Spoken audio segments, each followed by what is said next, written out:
अभी हम नवादा के सदर अस्पताल में हैं, जहां एक महिला के साथ पूरे परिवार के साथ जघन्य अपराध होता है और अपराधी बात करें तो ये उसका हृदय जो है नहीं कांपता है।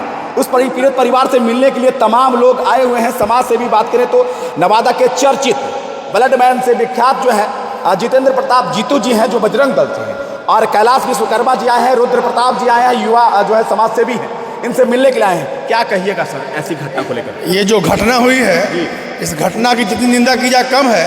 ऐसे अपराधियों को सरेआम, जैसा मैडम ने कहा, सरेआम चौक चौराहे पर फांसी होनी चाहिए, क्योंकि जो ये घटना हुई है वो कहीं से भी माफ़ी योग्य नहीं है।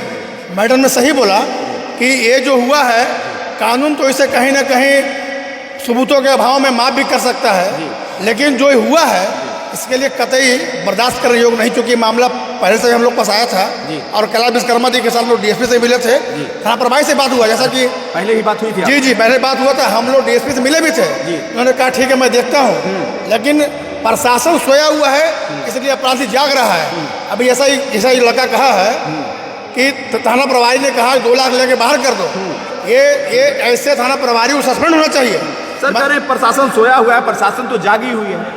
अभी बात करें तो आज ही के प्रेस विज्ञप्ति नवादा पुलिस के द्वारा जारी होती है और इस घटना को जो है प्रोपगेंडा बताया जाता है, फॉल्स बताया जाता है और भ्रामक वीडियो जो है मीडियाओं पर जो है इस प्रकार का आरोप लगाया जाता है। क्योंकि दबंगों ने ऐसा जाल बैठाया हुआ है कि प्रशासन को खरीदने का काम भी करता है, थाना प्रभारी को लाखों रुपए दे दिया होगा और आराम से कान में तेल लेके सो गया होगा। उसके बाद उनके लोगों द्वारा जिस तरह से कहा गया, मैंने सुना भी है, क्योंकि जैसा भी जो चीज़ें हैं कुछ दिखाई नहीं आती है, एक जो देखने योग्य चीज़ें हैं तो दिख रहा है कि किस तरह मार पीट के बाहर कर दिया गया है और ज़मीन के लालच में आकर जिस तरह अपराध किया गया उनको सरेआम फांसी होना चाहिए। सवाल है सर कि पीड़ित कहाँ जाए? यदि एसपी साहब से गुहार लगाता है, एसपी साहब को भी लिखित आवेदन देता है, उसके बाद एसपी साहब संज्ञान नहीं लेते हैं, सर जिम्मेवारी किनकी बनती है? देखिए, सबसे बड़ा बात तो हम बहुत पहले से इस घटना को जान रहे हैं और हमारा प्रयास बहुत पहले से था कि इन लोगों को न्याय मिल सके।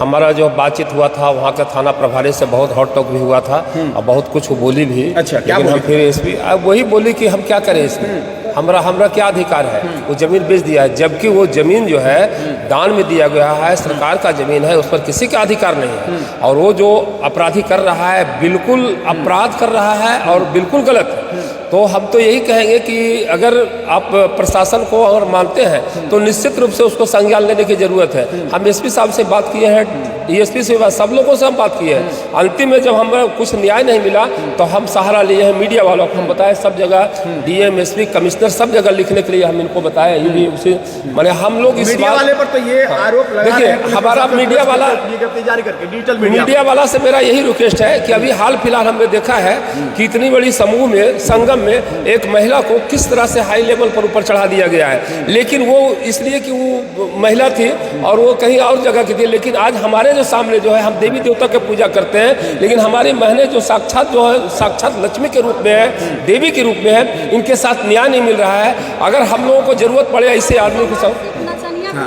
लेकिन अगर जरूरत पड़े तो हम लोग संघर्ष करने के लिए तैयार है। इस महिला को हर तरह से इसको सुख सुविधा मिलना चाहिए। इसको कुछ नहीं मांग रही है, ये अपना हक मांग रहे हैं। जो इसका बाप दादा की जमीन है उस जमीन में रहने दिया जाए। मीडिया वालों पर जो आरोप लगता है मैं इसका खंडन करता हूँ। ये आप लोग का देन है कि न्याय मिल जाता है, तो न्याय नहीं मिलेगा और हर मामला ठंडे बस्ते में बंद हो जाएगा।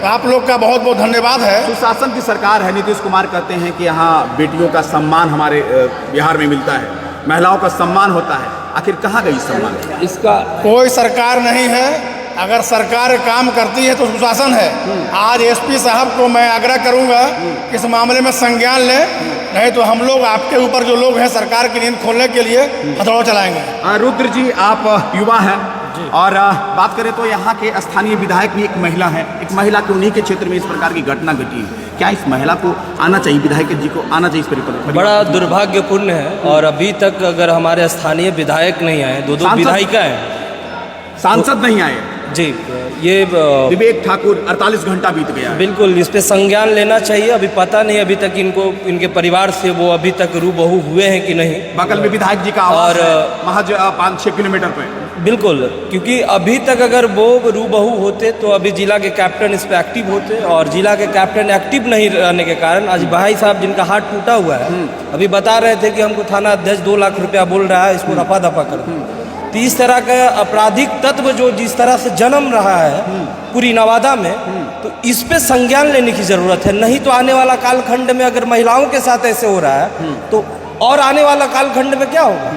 अगर इस सरकार में इस अवस्था में अगर महिलाओं को अगर सम्मान नहीं मिल रहा है तो सबसे बड़ी दुखनीय की बात। सर यहाँ क्या लगता है, जाति की चश्मा से लोग देख रहे हैं, हो सकता है इस पीड़ित परिवार से मिलने के लिए भी नहीं है, क्योंकि बिहार है, बिहार में जाति की चश्मा से देखा जाता है, और कहीं न कहीं सुनील यादव हैं तो हो सकता है यादव, क्योंकि जातिगत बिल्कुल नहीं देखना चाहिए, दरिंदा दरिंदा होता है। बिल्कुल, और दरिंदों के एक जाति में लोग होते हैं इस प्रकार के, दरिंदों की कोई जाति नहीं होती है। और मैं ये खुलकर कहूँगा कि नेता प्रशासन सोता है तभी ऐसे अपराध जन्मते हैं। नेता प्रशासन सोया हुआ है इसलिए अपराधी अपराध कर रहे हैं, और अपराधियों की कोई जात नहीं होती है। मैं महिला विधायक यहाँ की हैं, जैसे ही उनको, क्योंकि ये मामला हाईलाइट हो गया है, सूचना दिए हैं आप महिला विधायक? नहीं, हम सूचना क्यों देंगे, क्योंकि उनके चट्टे बट्टे भी शहर में हैं, ऐसा नहीं कि नहीं है। जो भी सांसद है, विधायक है, उनके सभी लोग हैं और सबको जानकारी होगी। मेरा आग्रह उनसे रहेगा कि कृपया आकर उनसे मिले, उनका हाल चाल है, और प्रशासन से मैं मांग करूंगा जो पर अपराधी हैं उन्हें सजा कड़ी मिले ताकि इसकी पुनरावृत्ति नहीं हो। चलिए, तो इस सबसे बड़ा बात यह है कि आप लोग कहते हैं प्रशासन तक इस समस्या, वहाँ मंत्री और संतरी या विधायक तक जाएगा ये बात तब न।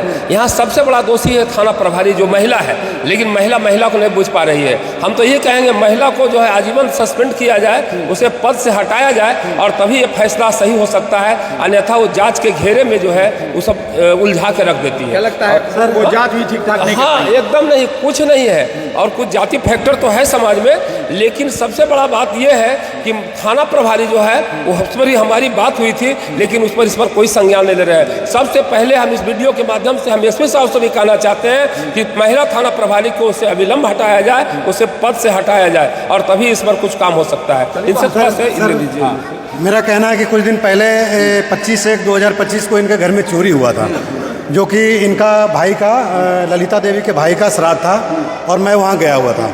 रात्रि में हम लोग 10 बजे चले आए अपने घर को, और इनके घर में रात में डाका डाला गया, सारा सामान लूट लिया गया, जिसकी सूचना इन्होंने थाना प्रभारी को दिया।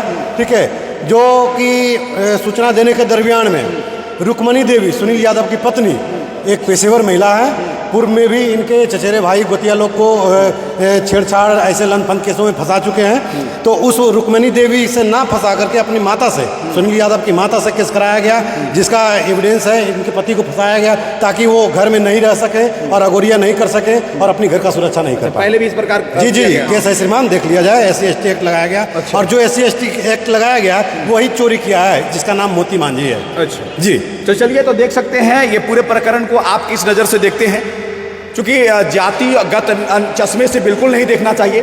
दरिंदा होता है, और हर एक समाज, हर एक धर्म, हर एक मजहब में इस प्रकार के कुछ दरिंदे होते हैं, जिसके चलते हमारा समाज बदनाम होते जा रहा है।